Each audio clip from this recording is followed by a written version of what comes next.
All right, Kyle. In football, if there's a pass interference penalty where the wide receiver is far ahead of the cornerback and he interferes with him and prevents a touchdown, do they just assume he would have scored a touchdown and award 6 points to the offense? They'd review it, of course. Then why are we just assuming a goal is going to happen when a goalie gets taken out? Don't worry about it. We'll get Toronto to look at it. Oh, that'll help.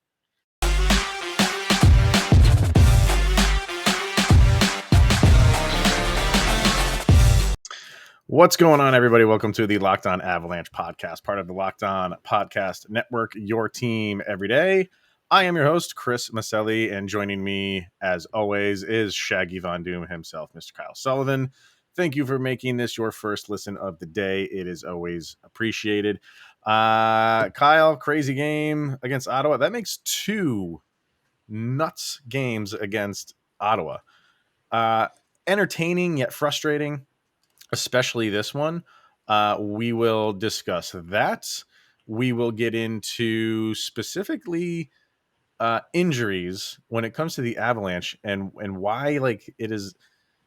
Yes, it's an issue across the league, but you have some specific detail in the injury world as so Avalanche fans can say, like, why does this keep happening to us? Is the mantra that every single team in the league can use. And it's kind of some surprising things that you have over there. And then we'll look at the Avs schedule for this week and anything else that we discuss. So first things first, follow the show, social media outlets, LOPN_Avalanche on Twitter, Locked On Avalanche on Instagram, LockedOnAvalanche at gmail.com. You can send all of your questions, comments, concerns, opinions, and follow the show's YouTube stream over on YouTube. So, first of all, good weekend for you, sir, other than the Avalanche 1 point. I didn't think anything in this world could make me not like packing more than I do. That first period of that game Saturday, I sure wanted to pack some boxes. Did you just want to shut it off? Packing boxes is more fun than this first period of the Avalanche, right? I need to be productive. Yeah. So for me, we'll get into the game, and for me, like I'll defer a lot of this to you because I don't miss many games, but I had to on Saturday. I had a holiday party to attend. So I didn't get to watch most of the game. Whenever I could, I'd sneak the stream on my phone. I didn't really have audio, so I couldn't hear it. I got home. There was about like 9 or 10 minutes left in the game, so I did catch the end.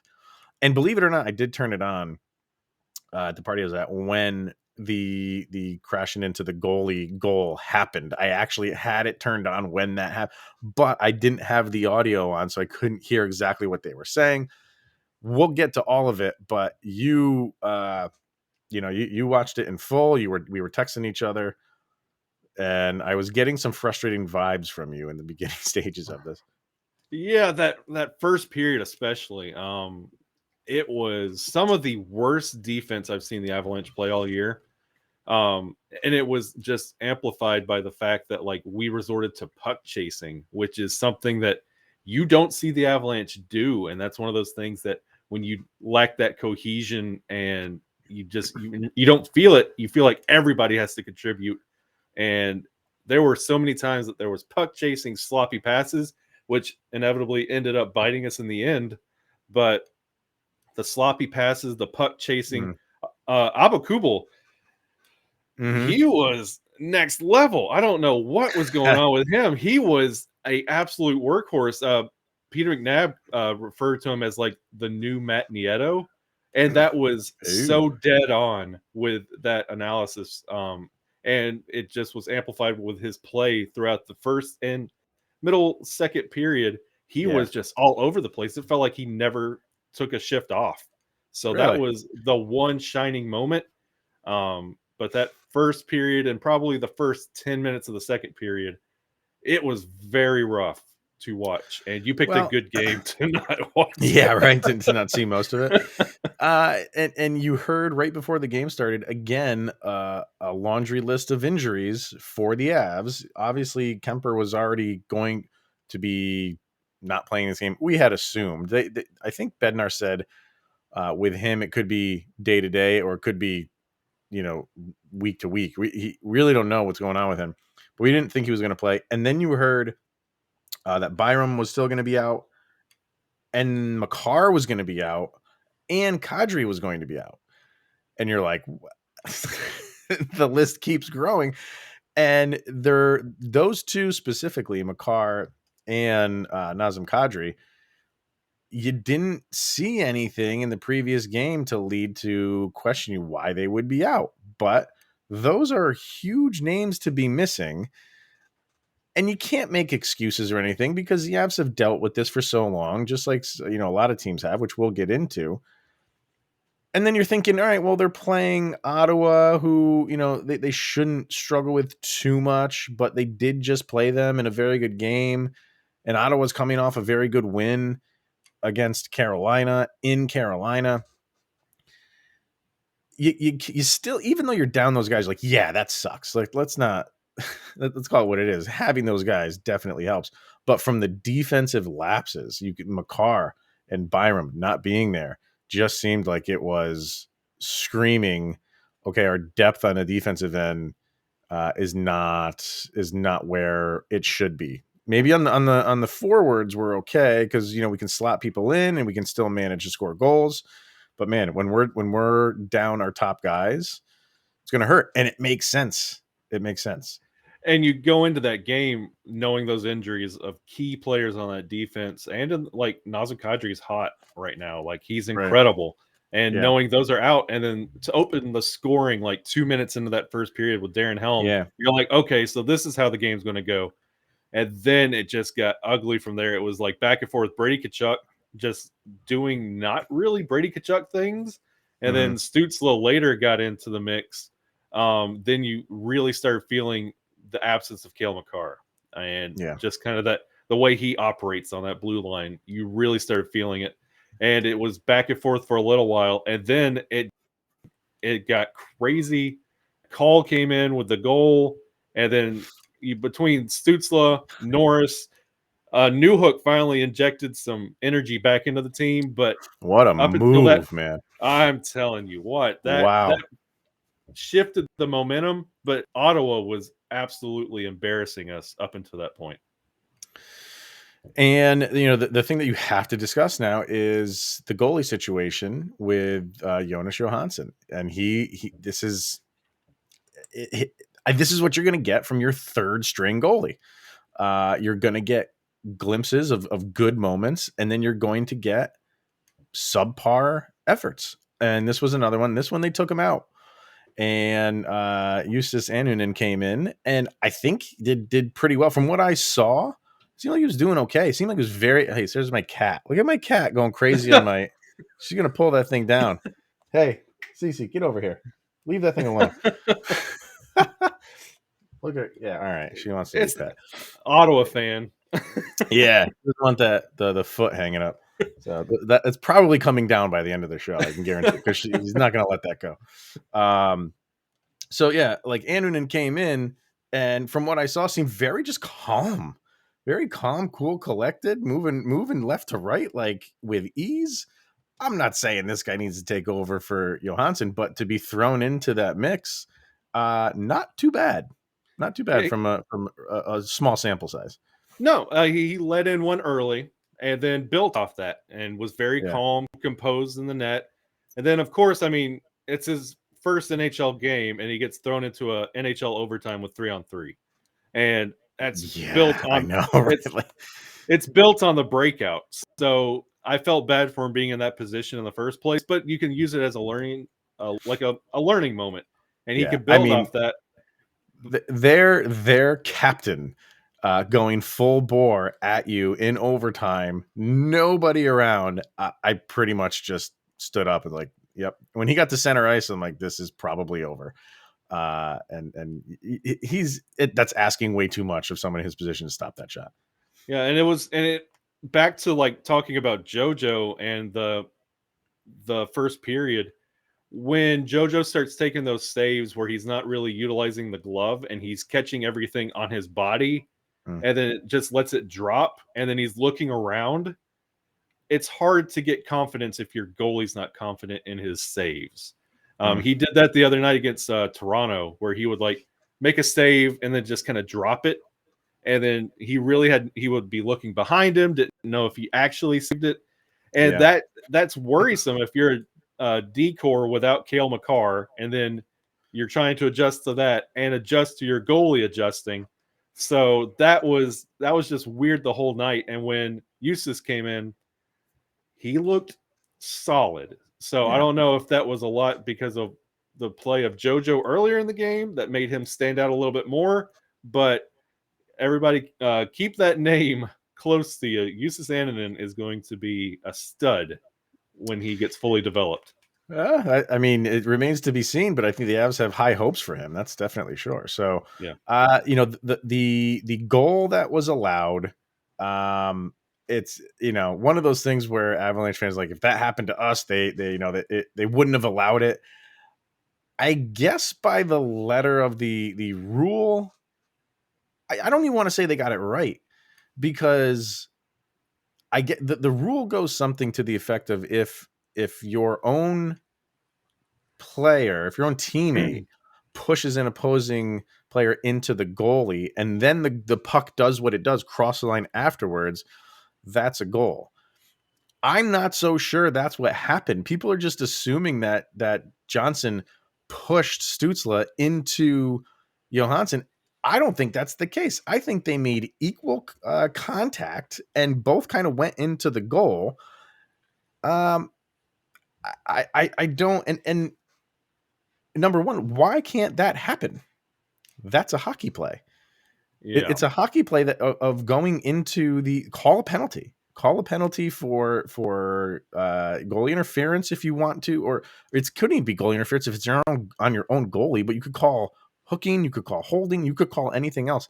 I don't agree with the net being dislodged and then the puck crosses 3 seconds later and that's considered a goal. That is assuming that player would have scored if the defender didn't knock him into the goalie. And you can't assume that. You can't assume a goal. I think what it was, and we briefly mentioned on it in the YouTube opening, like the football reference. Mm-hmm. They called it a goal on the ice, and it was one of those that it's the same in football. If they call it on the field, you got to have like evidence, like to overturn. Right. They talked about it 2 or 3 times, then went to Toronto with it in a challenge. And I think it's one of those goofy rules, like the same way you could push a player down on an empty net breakaway. And if you push him down and interfere with that goal in any way, it's still counted a goal. It's one of those goofy rules, like, yeah, it went in way after the play and the net went off, but Yeah. I don't think they could have overturned it and said, no, it's because of this, because it was so bang bang on if it was a hockey play or if he was pushed. And that's my argument is more, I don't think he was pushed. I think there was contact. I'm not trying to say that there wasn't. There obviously was. But Stützle turns his back to Johnson and kind of absorbs the contact and kind of makes contact himself. They join at the middle, basically. It is not he's in front of Johnson and Johnson gives him a shove. If that happened, then the rule is what the rule is. I still don't agree with the rule, but if it was a blatant shove from behind from Johnson that catapulted Stützle into the goalie, fine. We don't really have an argument. But I don't think go back and watch that over and over again, and the contact is between both of them. I'm not saying one guy insinuated the contact more than the other. It was equal sharing of the contact. And because of that, I don't see how you can say he was shoved into the goalie because Stützle on his end isn't doing anything to stop his momentum going into the goalie, which is his responsibility to do that. That wasn't an issue. I wonder if it's one of those tie goes to the runner type scenarios where they just kind of lean to the offensive player. I don't know. Reviews weren't in our favor. We had the Gabe Landeskog offsides. Which was offsides. It was, yeah. Boy, I'm getting tired of Landeskog and offsides. Yeah. Boy, yeah. howdy. But yeah, reviews were not in our favor. No. So All right. Well, credit the Avalanche for at least coming back, as ugly Yeah. as it was, down 5-2. They still came back, pushed it to overtime. I get what Nathan MacKinnon was trying to do in overtime with that pass. It was just a bad pass, and when it gets behind a player, if he had put it a foot in front of where he wanted to, that's at least a shot on goal by Taves. So and it's not, and when you have mistakes like that, because it's 3-on-3 and there's so much open space, when a puck is a little bit off the target, it's going the other way. And that's exactly what happened for the Avs. So it was just a bad pass, not on target, and Ottawa took advantage of it. And that's where we stand. So, injuries. We mentioned them, and the Avs have a list of them. But Kyle has a list of his own, and it might be a little bit surprising what he has to offer. So, first, we're going to hear from Indeed. And Indeed is a hiring partner that gets you what you really want, a short list of quality candidates as fast as possible, because you can do it all. Attract, interview, and hire all at Indeed. Don't struggle on your own to find quality candidates. Indeed can help you hire the right people right now. Indeed partners with you on every step of the hiring process so you can find talent with the skills you need through tools like Indeed Instant Match, assessments, and virtual interviews. Indeed makes it easy for star applicants to shine with over 135 assessment tests from cooking to coding. Pick what skills are important to you from over 135 assessments and get a clear view of your top talents, abilities faster. Right now, you can get started with a $75 sponsored job credit to upgrade your job post at indeed.com/lockedon. That's a $75 credit at indeed.com/lockedon. Once again, indeed.com/lockedon. The offer is valid through December 31st. Terms and conditions apply. Need to hire? You need Indeed. Also, Direct TV Stream, and we want to tell you about a simple way to get all of the entertainment that you love without the hassle. It's Direct TV Stream, and it brings your live TV and on-demand favorites together like never before, which means you can watch your favorite sports, movies, and shows all in one place.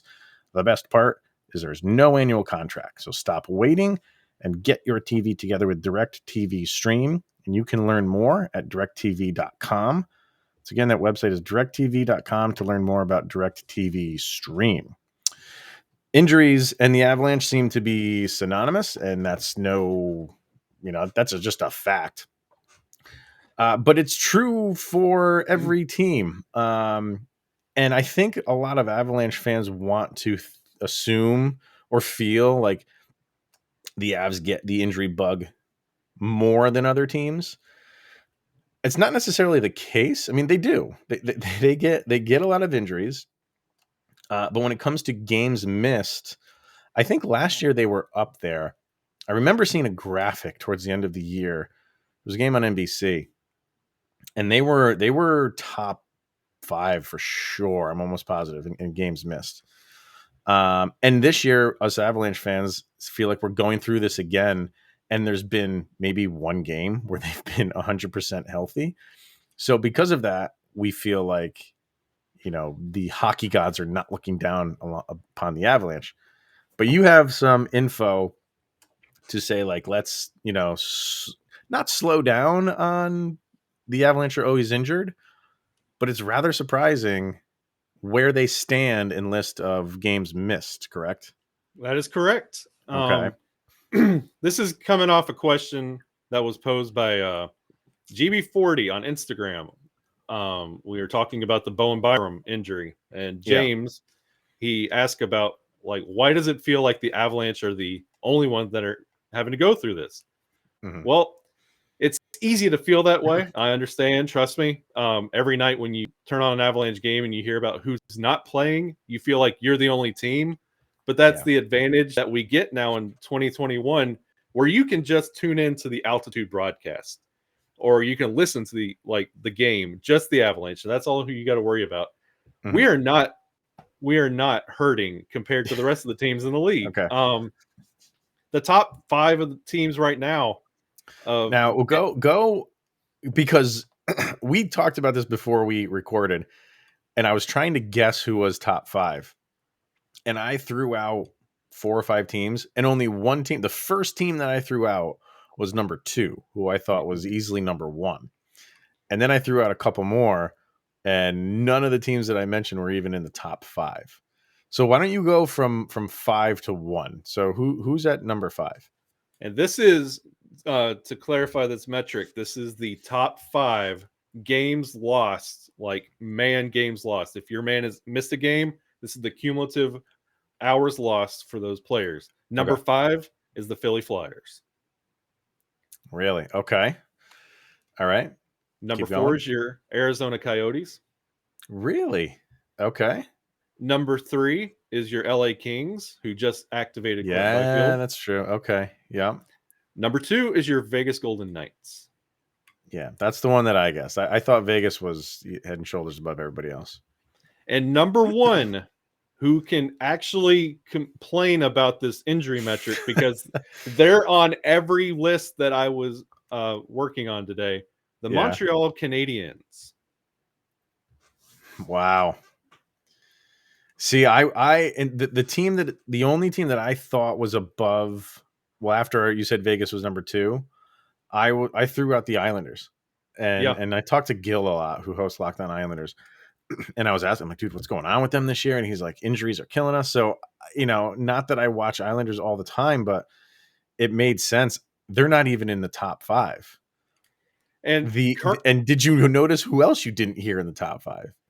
The Colorado Avalanche. that's So, right. We are very not surprising. there.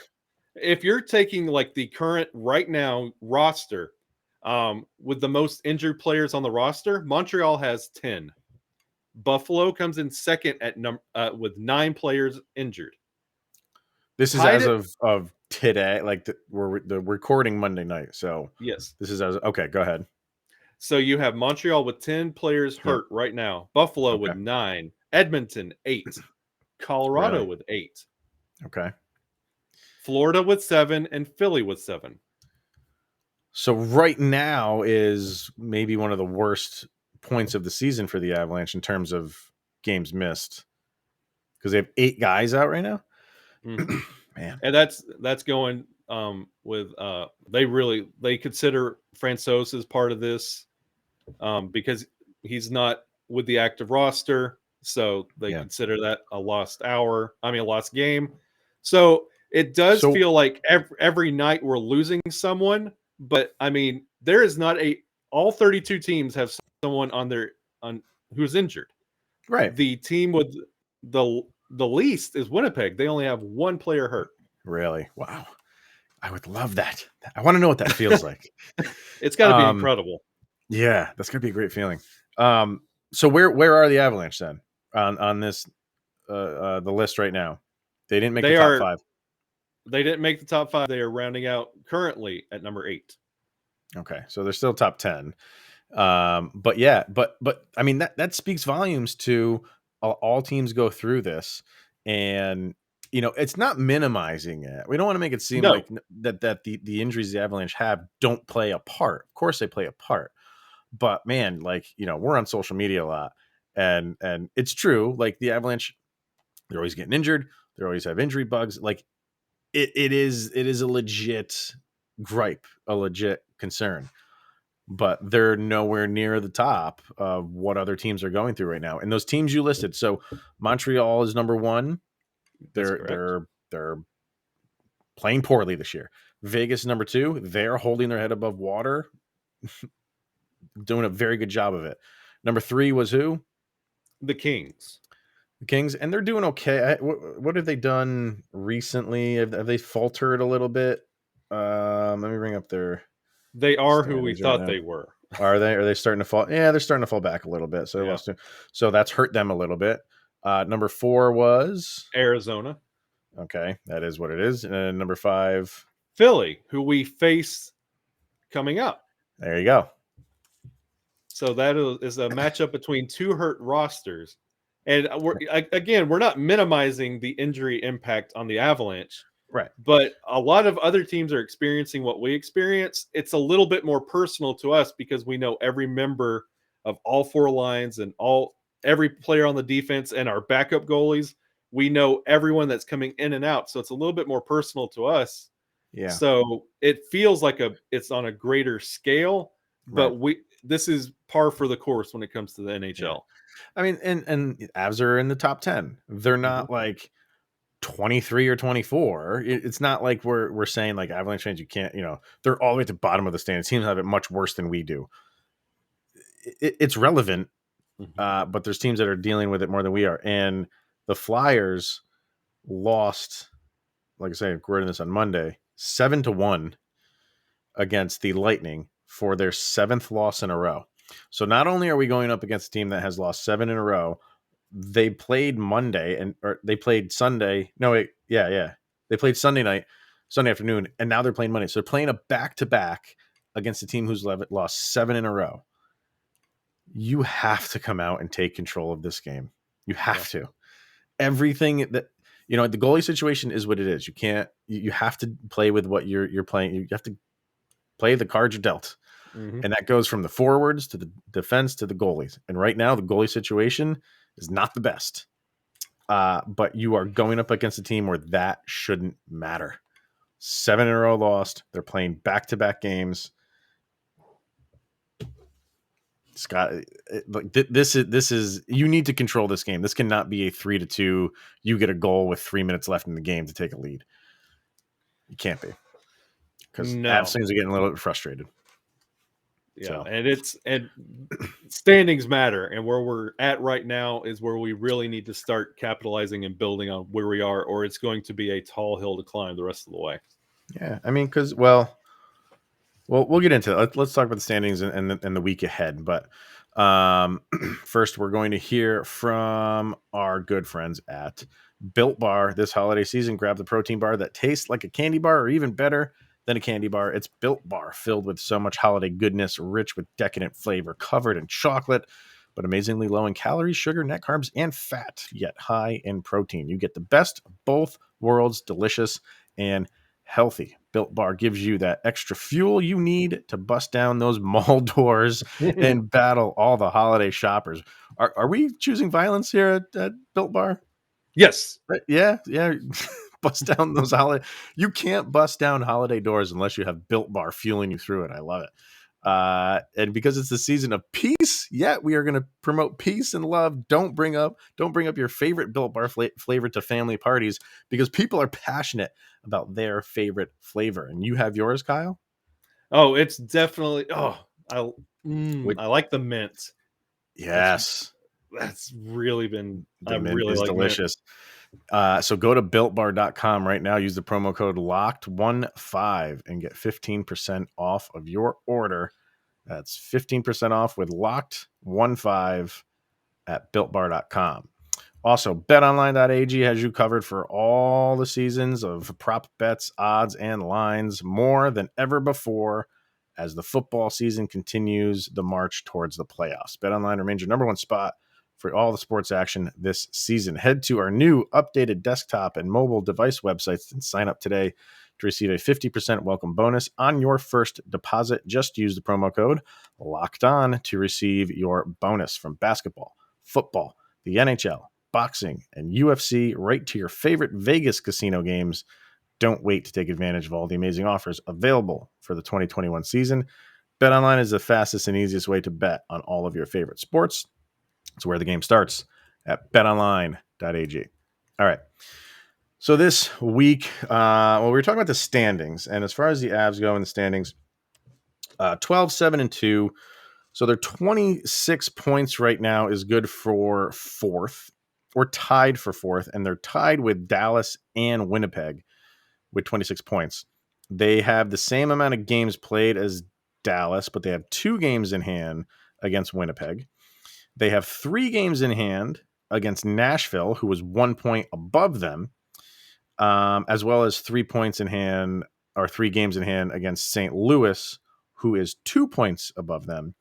And Minnesota is, I don't want to say pulling away right now, but they've won 6 in a row.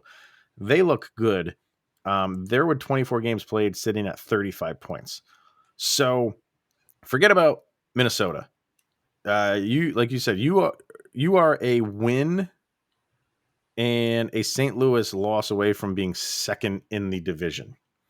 So as I don't want to even say bad, as not this is not the road the Avs thought they were going to be going down at this point of the season, 2 months in, but it's not like they're not in the thick of it. At least they're in the thick of it. And I know a lot of Avs fans want them to be catapulted towards the top and be dominant all season long, be number one in the power rankings, and kind of going for that President's Trophy yet again. All that's still in play. I'm not saying it's no, it's not going to be. It's going to be they've made it difficult for themselves getting in the position they're in right now. But as far as the division goes, they're 2 points back of second place with games in hand, 3 games in hand, with all of the teams ahead of them. They do have to start playing better. Like, that is a given. But this week, we just talked about they are playing Philly. Mm-hmm. Very favorable game. They're going to Madison Square Garden and play Rangers. That will be a tough game, which I'm very much looking forward to that, because that will be, we were saying like the redemption game was the next day. You're not redeeming yourself by getting blown out to Toronto, by redeeming yourself against Montreal. Yeah. There might be some redemption there if you can go into Madison Square Garden and beat a very good Ranger team. That's heading in the right direction. And then if you follow that up with Saturday, you're back home against a much improved Detroit Red Wings team. And if you can win all 3 of these games this week, that will satisfy a lot of Habs fans, at least for a little while, that, okay, you beat 2 pretty good teams and 1 game that you definitely should have. What are you thinking for this week? Yeah, this is definitely, these are out of the division. So yeah, that doesn't help. That does not help at all. So these are 3 really, if you want to build on this, because you know what everybody says, if you are in a good spot by Christmas, you've got a good chance to go all the way. And these are 3 games that are going to be measuring stick games. Like, Toronto used our game that we had last week as their measuring stick game. Like, you know what I think? I was thinking about it over the weekend. You know what that game was? You know what that Avalanche Toronto game was? That was like all those movies those sports movies when we were a kid.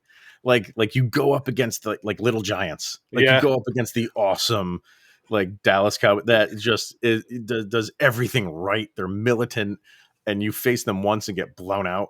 And then you face them again at the end of the year, and you figured everything out, and now you're the upstart team, and you beat like that. This is a movie in the making. We got blown out by a team that's got it all together, and we don't.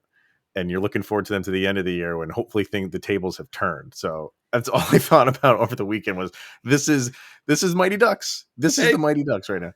I'm glad you mentioned that, because I was going to say, with these 3 games that we got coming up, this is where the Avalanche thrive. They got to understand, like, they're better as like that underdog. Like, when you count them out, they're that team that performs better. It's always when they're the favorites and they're picked right out of the gate to win it all, President's Trophy.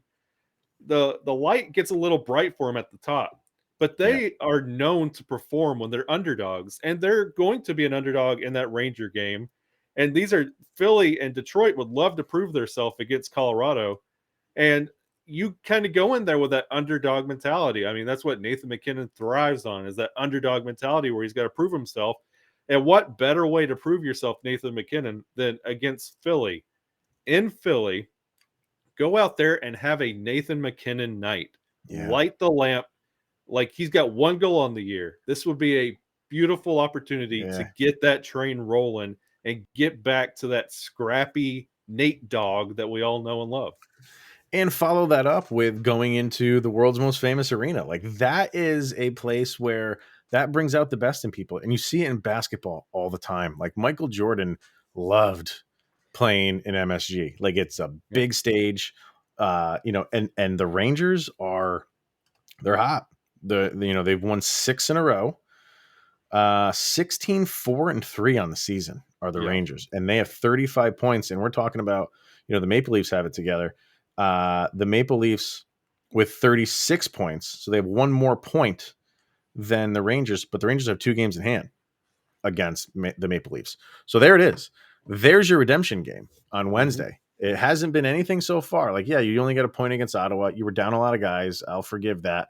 At least you got a point and you battled back. How are you going to play against Philly, who you should roll over, steamroll them, especially with how everything is going right now? And then you have a matchup in New York City against a solid Ranger team. And like you said, this could be where Nathan MacKinnon gets going. Feast off a team that you should, and then go into Madison Square Garden where the cream rises to the top. In terms of, that's where these superstars like to play. So could this be the week? And then you got, your old foe in Detroit. So could this be the week where Nathan MacKinnon says, this is where I'm going to put it all together? I like where we're thinking right now and where this is going. So thoughts, could it happen? Is this where he starts to take over? This is where it needs to happen. Yeah, that's a better way to put it. This is where it needs to happen. Like I've been wishing for this for quite some time. Nathan MacKinnon, this is where it needs to happen. This is the week. Your fine-tuning game is against Philly, and put everything on the table Wednesday night, which is probably going to be a hockey night game on ESPN. They're going to roll out the red carpet for that. You've got to prove yourself Wednesday night against the Rangers. Injuries or no injuries. We don't know what's going to happen with the guys that are out, with Makar, Kadri, Byam, Kemper. I don't know, but it doesn't matter. Nope. Doesn't matter. You've dealt with injuries, like we just said, like other team has. So do what you can do. All right. We'll be back tomorrow. Hopefully the Avs will have hang a 10 spot on them for all I care. Don't hold back. Why not? Just go crazy. Because you don't get many opportunities like this. You really, this is a good league. So when you have a team that's struggling as much as they are, take advantage. So, all right, everybody, that is going to wrap it up. We will see everyone tomorrow after the game is over. We'll be discussing that and anything else that's going on. I don't know. Hopefully, no more injuries. I don't want to talk about them. Yeah, and maybe Byram's back. Hopefully, we got to keep an eye on Byram. We talked about that last week, but all right. He is Shaggy Von Doom, Mr. Kyle Sullivan. I am Chris Maselli, and my cat Cece is around here somewhere. But she didn't pull it down, so I'm happy that I thought for sure once she started in on that thing, I thought it was over. So, all right, everyone, enjoy the day, and we'll see you tomorrow. Have a good one.